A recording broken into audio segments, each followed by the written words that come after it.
Welcome to today's show. I'm so glad you joined us. As always, your suggestions and ideas and feedback are what drives the show, so please keep those coming at CourtneyAnderson.com. In addition, I want to thank all of you that I've met over the years in person, whether I've come to your organization or you've come to one of the seminars or keynote speeches that I've had the opportunity to give. So today, we're going to talk about a really popular topic that's been one of the most requested over the years, and I thought we should do a show about it.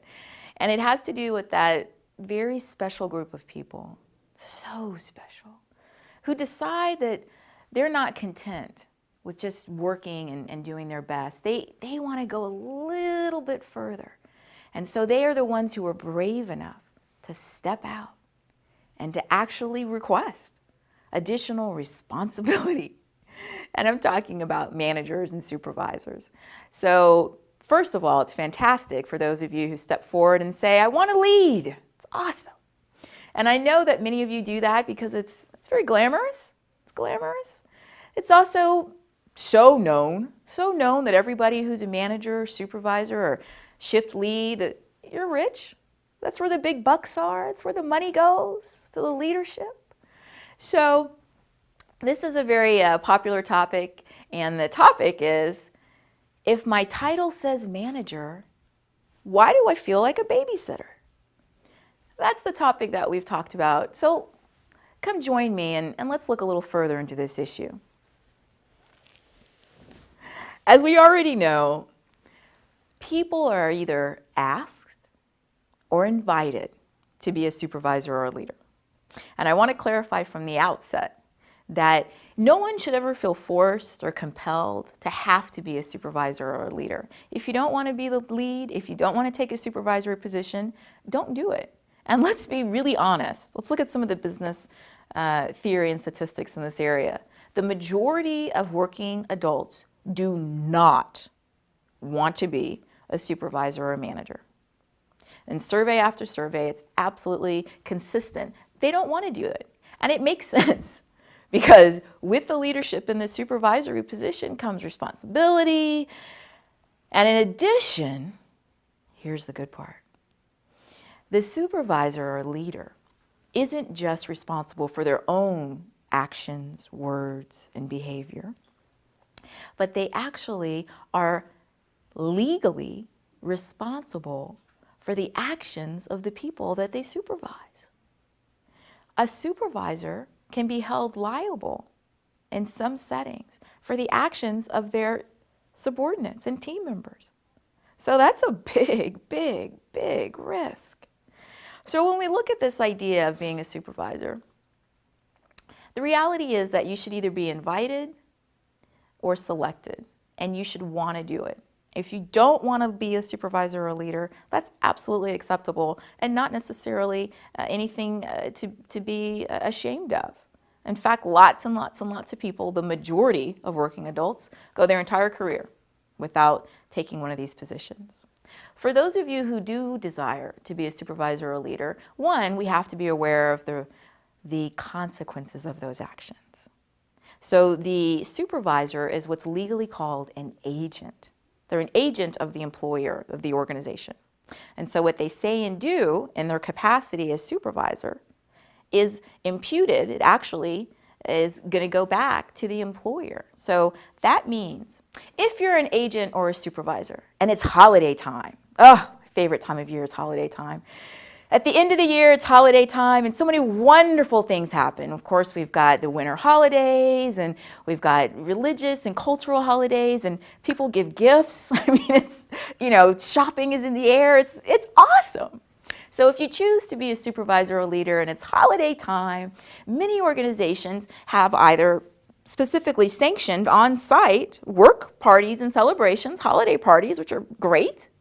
And some of them have work parties that aren't on site, but it's someone at the organization invites everybody to their house, and you're going to have a good time. And at many of these fun holiday parties, liquor is available. And when you have somebody who's a supervisor or a leader, and it's holiday time and it's party time, and they've had a few drinks and they're relaxing, they let their hair down, and they're just feeling the joy of the season, and maybe they go and accidentally touch another team member's behind. And maybe they say something graphic about how much they appreciate that person's body parts. That behavior can get that entire organization in legal trouble, because the supervisor represents the organization and is an agent of the organization. And even if you're off-site at your holiday party, well, let's just clear one thing up here in our show. If a supervisor is having fun, holiday time, had a few cocktails, relaxing, dancing, feeling good, could they explain maybe something that they said or something that they did with their hands that was a misunderstanding? Could they explain that away legally by saying, look, I'd had a few cocktails. Maybe I was a little intoxicated. Is that a defense? Is that a defense? The answer is no. Intoxication is not a defense in criminal cases. So if you ever were to get pulled over for drunk driving or driving under the influence and you said to the police officer, my goodness, I had no idea. I had no idea I was intoxicated. I had a few pills earlier and then I had a few cocktails. Who knew, right? Not a defense. If you're at a holiday party in a civil setting and there's a workplace issue, it's not going to be a defense for you to say, well, I was drinking and people were so sensitive and misunderstood. So when you take the mantle of being a leader or a supervisor and you let's put on our fictitious manager hats. I don't have an actual hat. It would really ruin my hair. But if you put on your manager hat, that means you're wearing that manager hat all the time. That means when you're at lunch with your team members, relaxing, you're still the manager leader. When it's after work and it's holiday party time, you're still the manager or the leader. So you really want to think about that and make sure you understand the full scope of responsibility. As always, and in my practice, we talk about what we can and can't do. It's what the law says. It's the lowest level, what we can and can't do, what the law says. We talk about what we should and shouldn't do. That's business management, and a little bit of business ethics. And then we always top it off by asking ourselves, why do I do what I do?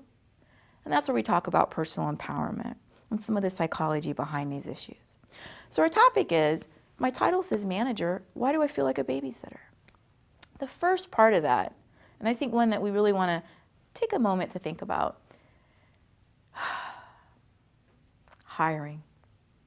It all starts at the beginning, with picking the right people. Now, in my time as an attorney, I've actually done a fair amount of family law. And that's everything from divorces and child custody and those types of issues. And I was always amazed. I'm serious. I was amazed at the amount of people who told me how shocked and disturbed and just disgusted they were with the person that they'd married or had a child with. And I think that they misunderstood some basics of human behavior. So here's an example. I had a client, and I was involved in this case, and this very nice woman had been married to this gentleman and was getting a divorce. Now the gentleman, when she's getting a divorce from him, he was living underneath a bridge, which is a fine choice, okay, we don't judge. But he literally had chosen, he was living under a bridge, under the freeway, and he also, had a addiction problem. He had an addiction. I believe his addiction was to crack cocaine. Now, so this woman who had a profession and was, very successful, and she's angry. She's angry about him, and she's angry about the situation, and she's just disgusted with this whole thing. And they had a child. So, of course, there's going to have to be arrangements, okay, right? The law says what I can and can't do. And the law says if somebody's a legal parent, they have the right to visitation. You can't withhold it just because you don't like them or they're not a good person. You can get things to help with that. Maybe they need supervised visitation, but you can't prevent someone from seeing their child.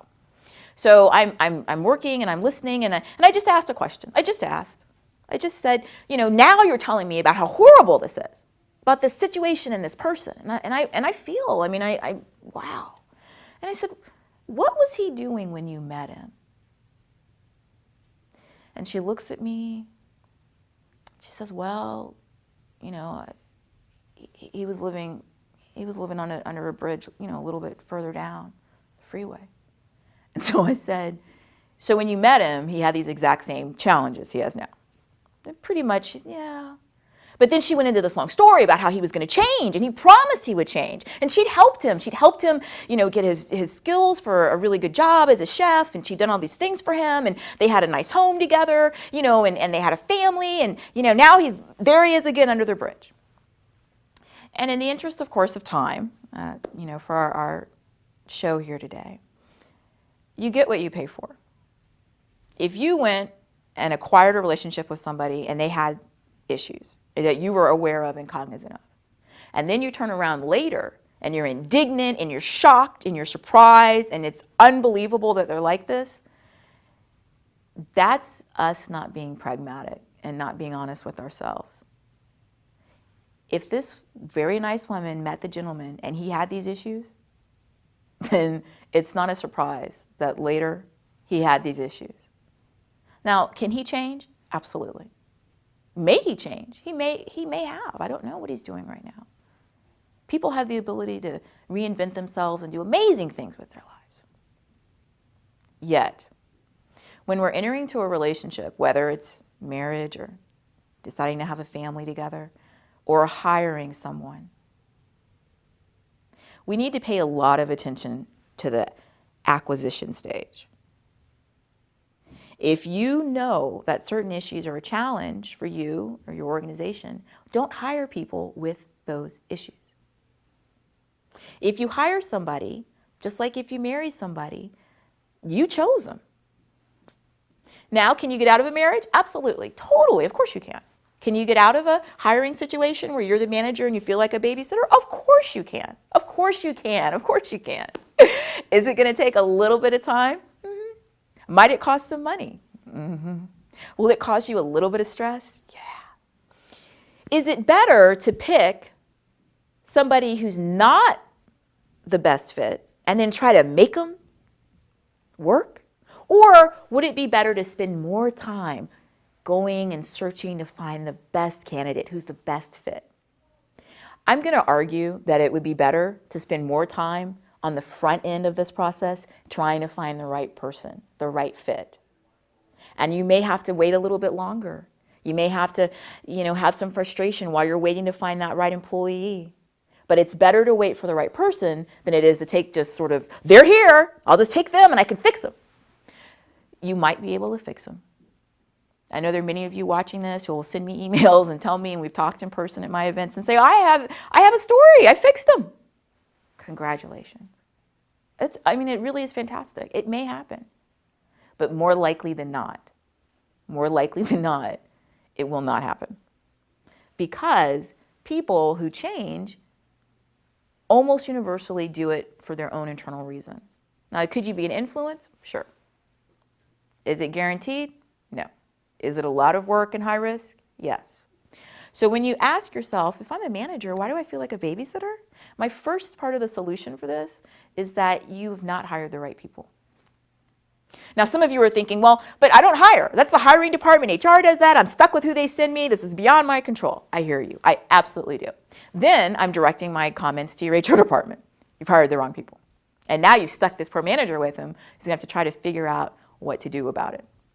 The reality is, when you bring on somebody who has issues, then as a manager, who is of course an agent of the organization, we already talked about this legally, how can you deal with it so that you don't feel that you're sort of shepherding them like a babysitter would? Let's talk about something that I call this technique the sweep. And when I say that, I like to visualize myself sweeping with my broom, sweeping things away, cleaning things up, the sweep. The sweeper is predicated on this issue. I have a manager. Manager feels like, I feel like I'm a babysitter. I'm not managing. I'm not driving a strategic vision. I'm not leading. I'm just sort of shepherding cats. What's going on? I'm overwhelmed with my people. Had a person I worked with a few years ago at their organization. And I'm in there and I've got my lawyer hat I'm always wearing. And of course I've got my MBA hat I'm always wearing, and I'm listening and trying to solve this business problem. trying to bring a pragmatic, passionate, problem-solving result to this organization. So the manager's telling me this frustration with the team, frustration, and is describing to me this one team member who is habitually late to work. I mean, 45 minutes late, an hour and a half late, 3 hours late, just whenever they want to get there. And this is a traditional organization that started at 8 a.m. and it was expected everybody was there until 5 p.m. So this was a big deal.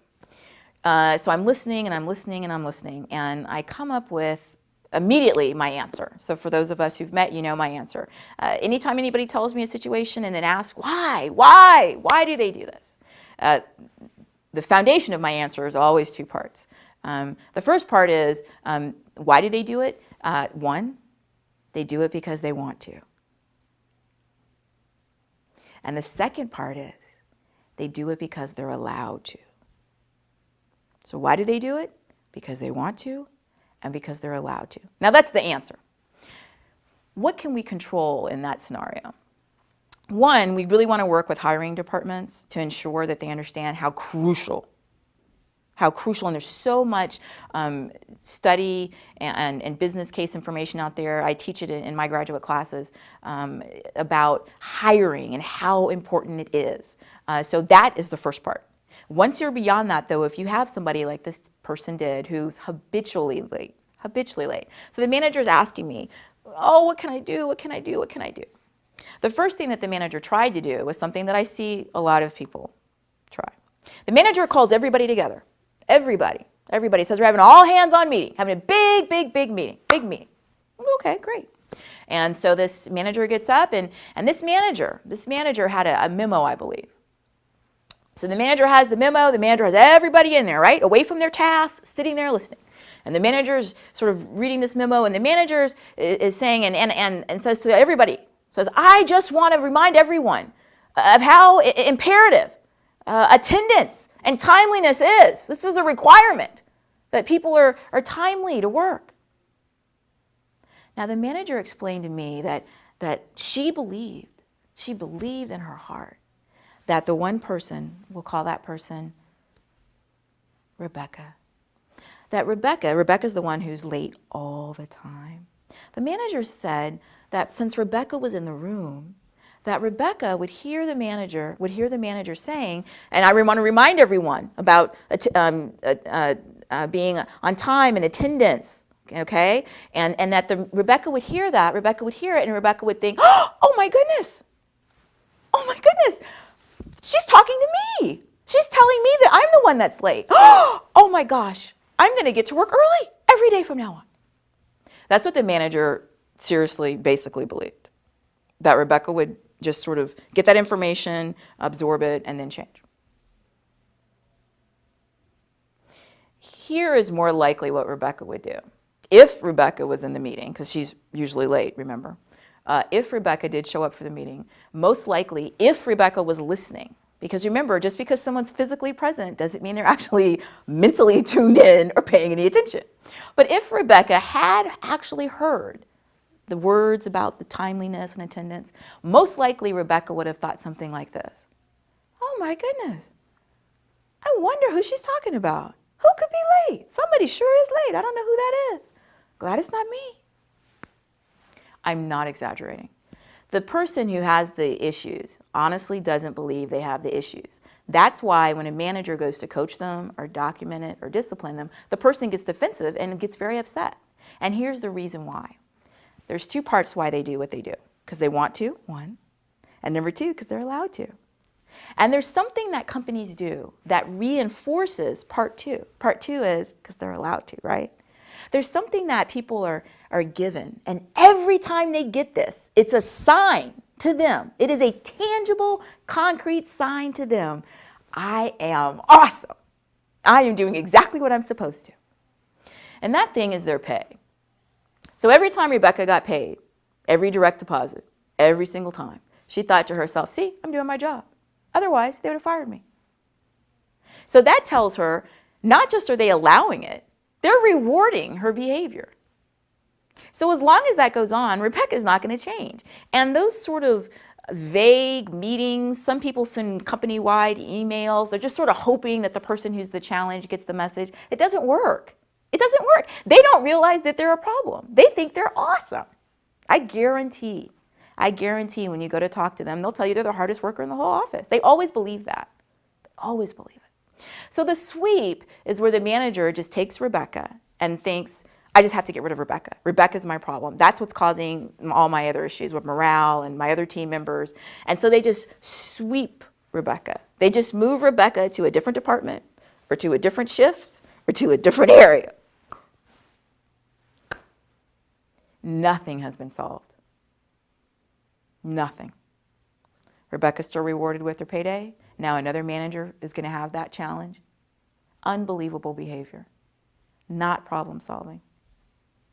If a manager feels like a babysitter, it's first because the manager has inappropriate team members.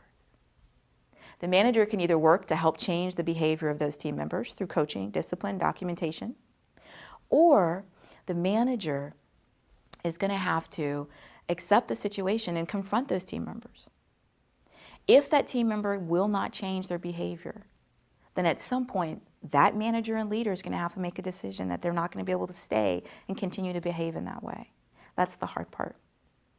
And I know a lot of you that we work together, and I hear it, even though I never feel it. People say, you're so tough.